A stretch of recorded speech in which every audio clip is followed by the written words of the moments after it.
Willkommen zu unserem Video über Ripple und XRP. Heute nehmen wir eine Kryptowährung unter die Lupe, die viele kennen, aber nur wenige wirklich verstehen. Was genau ist XRP? Wie unterscheidet es sich von Bitcoin oder Ethereum? Welche Rolle spielt das dahinterstehende Unternehmen Ripple? Und könnte XRP eines Tages sogar zum Rückgrat des weltweiten Zahlungsverkehrs werden? In diesem Video bekommst du alle Antworten.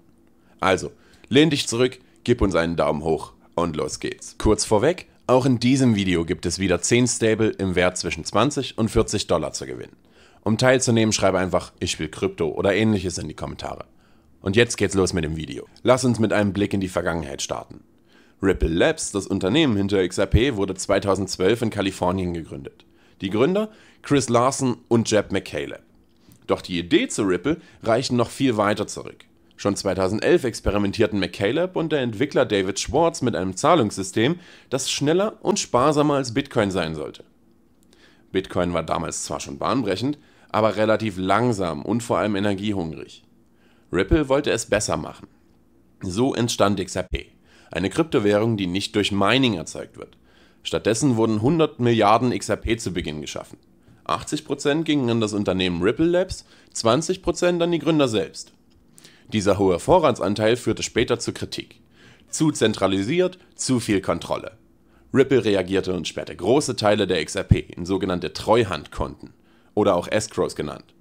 Diese XRP werden kontrolliert und über Jahre hinweg freigegeben, um Vertrauen zu schaffen und eine schrittweise Verteilung sicherzustellen. Jetzt fragst du dich vielleicht, was unterscheidet XRP von Bitcoin oder Ethereum? Ganz einfach. Bitcoin nutzt ein Proof-of-Work-System. Das bedeutet, ein weltweites Netzwerk von Minern löst sehr komplexe Rechenaufgaben und Transaktionen. Das ist sehr sicher, aber eben auch langsam. Wir sprechen hier teilweise von bis zu 10 Minuten pro Block und vor allem energieintensiv. Ethereum ging ursprünglich denselben Weg, ist aber inzwischen auf Proof-of-Stake umgestiegen. Ethereum ist vor allem bekannt für sogenannte Smart Contracts, also kleine Programme, die auf der Blockchain ausgeführt werden. Das Netzwerk ist vielseitig, aber mitunter sehr teuer und technisch anspruchsvoll. XRP geht einen ganz anderen Weg. Hier gibt es weder Mining noch Staking. Stattdessen verwendet der XRP Ledger einen Konsensmechanismus, bei dem sogenannte Validatoren über neue Transaktionen abstimmen. Mindestens 80% dieser Validatoren müssen zustimmen. Dann wird der Ledger in Sekundenschnelle aktualisiert. Was bedeutet das in der Praxis? Transaktionen mit XRP dauern meistens nur 3 bis 5 Sekunden und kosten nur einen Bruchteil eines Cents. Das macht XRP extrem effizient und ideal für schnelle Zahlungsabwicklungen. Ein Punkt sorgt häufig aber für Verwirrung. Der Unterschied zwischen Ripple und XRP. Also, hier die klare Trennung. Ripple, oder wie es früher hieß, Ripple Labs, ist das Unternehmen. Es entwickelt Softwarelösungen für den Zahlungsverkehr und hat den XRP Ledger mitentwickelt. XRP ist die Kryptowährung selbst. Sie läuft auf dem XRP Ledger, ist Open Source und theoretisch unabhängig vom Unternehmen Ripple. Das heißt, auch wenn Ripple als Firma morgen nicht mehr existieren würde, könnte XRP als Kryptowährung selbst weiter bestehen, genau wie Bitcoin oder Ethereum. 2018 hat die Community sogar ein eigenes Logo für XRP eingeführt, um dieses unabhängiger zu machen. Trotzdem, Ripple besitzt noch viele XRP und fördert deren Einsatz aktiv. Etwa durch Partnerschaften und Integrationen in Zahlungsnetzwerke. Diese Nähe führt regelmäßig zu Diskussionen über Dezentralisierung, auf die wir später noch eingehen. Kommen wir zum Herzstück, dem Anwendungsfall von XRP. Ripples Mission war von Anfang an, den internationalen Zahlungsverkehr zu revolutionieren. Und zwar so einfach, wie wir heute E-Mails verschicken. Wie soll das Ganze jetzt aber funktionieren? Ganz einfach. Über das sogenannte RippleNet, die technische Plattform, können Banken XRP als sogenannte Brückenwährung nutzen. Stell dir vor, eine Bank in Deutschland will Geld an eine Bank in Japan senden. Statt mehrere Zwischenbanken zu nutzen, tauscht die Bank Euro in XRP, überträgt diese in wenigen Sekunden an die japanische Bank, die daraus Yen macht. Fertig. Diese Methode nennt sich On-Demand Liquidity. Der Clou: Die Banken müssen XRP nicht im Voraus halten. Sie kaufen XRP nur während der Transaktion und tauschen es sofort wieder zurück. So bleibt ein Kursrisiko minimal. Partner Ripple arbeitet mit vielen bekannten Finanzakteuren zusammen, darunter die Santander. Die spanische Großbank nutzt Ripple-Technologie in ihrer App OnePay. American Express testete Ripple gemeinsam mit der Santander UK. SBI Holdings in Japan führend bei der XRP-Nutzung. MoneyGram nutzt XRP für grenzüberschreitende Überweisungen, insbesondere in Regionen wie Südostasien. Außerdem gibt es hunderte kleine Banken, Fintechs, Zahlungsdienstleister weltweit, die RippleNet verwenden oder XRP zumindest mal testen.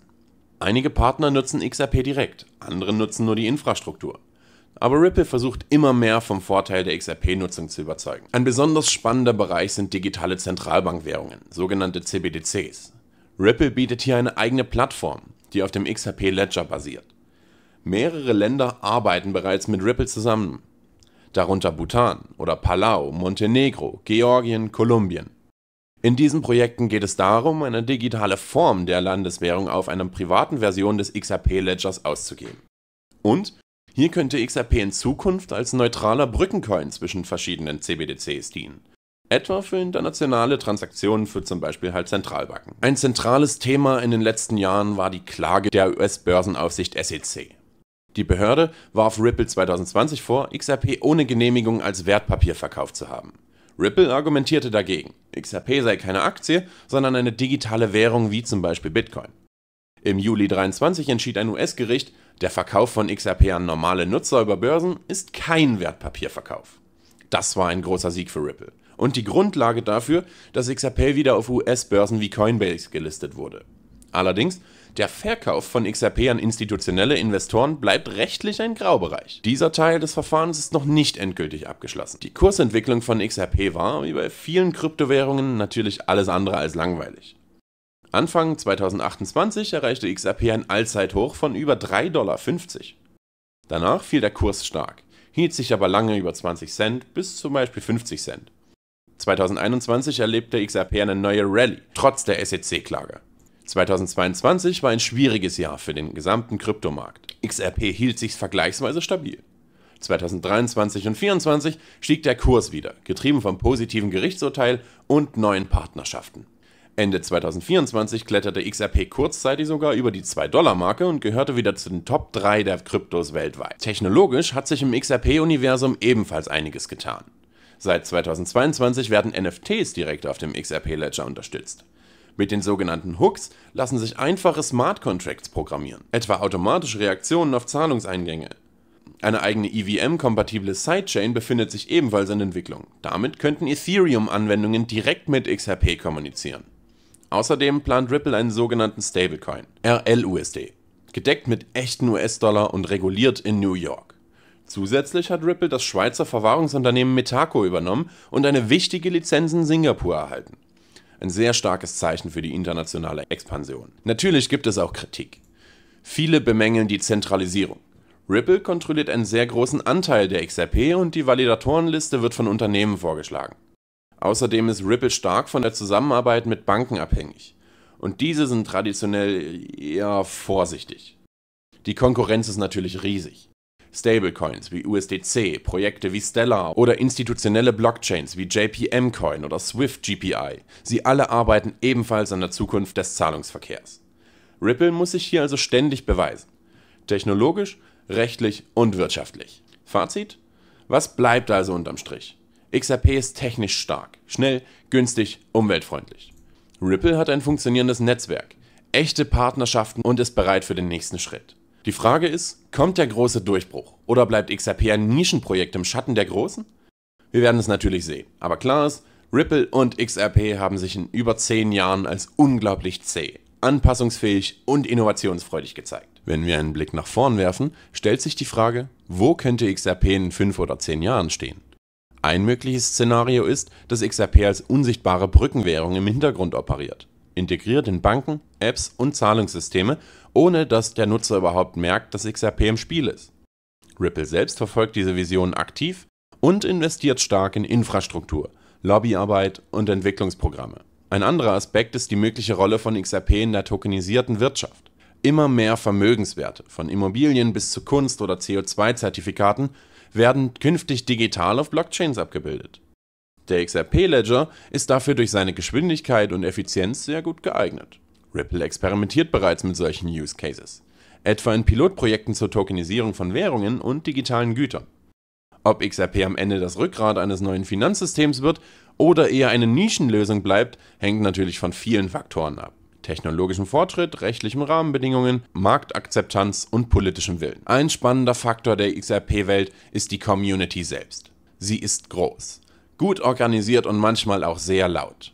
In sozialen Netzwerken wird sie gern als XRP-Armee bezeichnet. Mit treuen Anhängern, die regelmäßig auf Entwicklungen hinweisen, Gerüchte analysieren und ihr Projekt leidenschaftlich verteidigen. Diese starke Community hat geholfen, XRP über schwierige Zeiten zu bringen, zum Beispiel während des SEC-Verfahrens.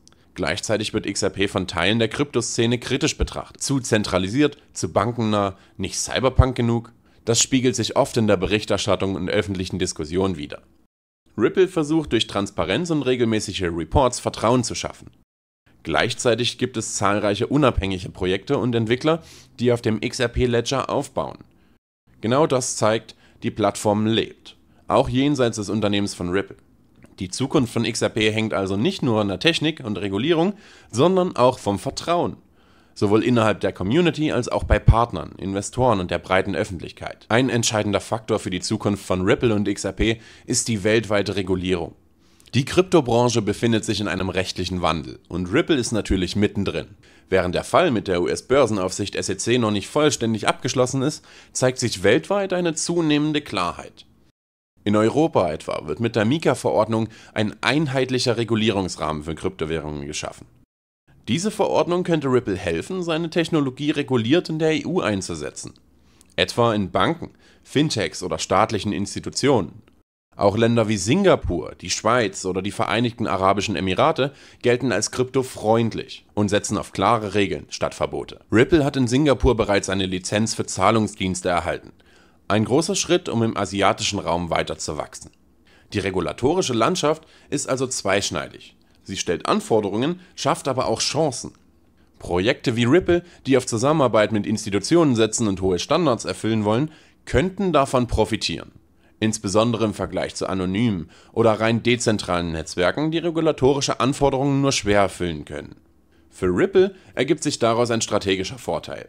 Wer frühzeitig Compliance und Transparenz mitbringt, hat bessere Karten, wenn Staaten und Zentralbanken sich auf einzelne Anbieter verlassen wollen. Das könnte XRP mittelfristig zu einem Standard in regulären Finanzsystemen machen. Zumindest dort, wo grenzüberschreitende Zahlungen und Liquidität gefragt sind. Neben Ripple und XRP gibt es eine Vielzahl anderer Blockchain-Projekte, die ähnliche Ziele verfolgen, nämlich den globalen Zahlungsverkehr schneller, günstiger und effizienter zu machen. Ein prominentes Beispiel ist Stellar oder XLM. Dieses Projekt wurde ebenfalls von Jeb McCaleb mitbegründet, nachdem er Ripple verlassen hatte. Stellar verfolgt einen ähnlichen Ansatz wie Ripple, richtet sich aber stärker an Einzelpersonen, NGOs und kleinere Zahlungssysteme. Technisch sind sie sich aber sehr ähnlich, doch bei Stellar steht die Non-Profit-Orientierung im Vordergrund. Weitere Wettbewerber kommen aus dem Bereich der Stablecoins. Tether oder USDC werden bereits heute häufig für schnelle Überweisungen zwischen Börsen und Ländern genutzt. Diese Coins bieten Preisstabilität, da sie 1:1 an den US-Dollar gekoppelt sind, was für viele Nutzer einfacher verständlich ist als der volatile XRP-Kurs. Darüber hinaus gibt es neue Projekte wie Algorand, Shallow oder Quant, die ebenfalls auf schnelle und kosteneffiziente Finanztransaktionen abzielen. Selbst große Banken und Technologiekonzerne entwickeln inzwischen eigene Blockchain-Systeme, zum Beispiel JP Morgan, auf Basis von Hyperledger Fabric. Ripple muss sich also ständig weiterentwickeln, um relevant zu bleiben. Der technologische Vorsprung allein reicht nicht. Entscheidend sind Partnerschaften, die Skalierung, regulatorische Klarheit und die tatsächliche Nutzung im Alltag. Stellen wir uns vor, XRP wird so weit verbreitet, dass man es tatsächlich im Leben nutzen kann. Ähnlich wie heute Kreditkarten oder Apple Pay beispielsweise. Ein denkbares Szenario: Du möchtest Geld an einen Freund in einem anderen Land schicken. Deine Banking-App nutzt im Hintergrund XRP, um den Betrag in Sekunden und zum Bruchteil der Kosten zu überweisen. Du selbst bekommst davon nichts mit. Für dich sieht das so aus wie eine ganz normale Transaktion in Euro oder Dollar. Ein anderes Beispiel. Ein Online-Shop akzeptiert XRP-Zahlungen direkt. Du scannst einen QR-Code und die Zahlung wird in 3 Sekunden abgeschlossen. Ohne Zwischenhändler, ohne hohe Gebühren.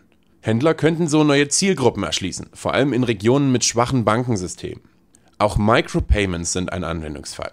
1 Cent pro Artikel auf einer Nachrichtenseite? Oder 1 Cent für das nächste Level in einem Mobile Game? Mit XRP wäre das machbar. Schnelle Transaktionen, fast ohne Gebühren. Solche Szenarien sind zwar heute nicht im Alltag, die Infrastruktur existiert und die wachsende Akzeptanz digitaler Zahlungssysteme könnte XRP in Zukunft ganz selbstverständlich im Hintergrund wirken. Ähnlich wie HTTP bei Webseiten oder SMTP bei E-Mails. Niemand sieht es, aber ohne läuft nichts. Danke, dass du dabei warst. Wenn dir das Video gefallen hat, gib uns einen Daumen hoch, abonniere den Kanal und schreib uns in die Kommentare, was du von XRP hältst. Bis bald und bleib neugierig.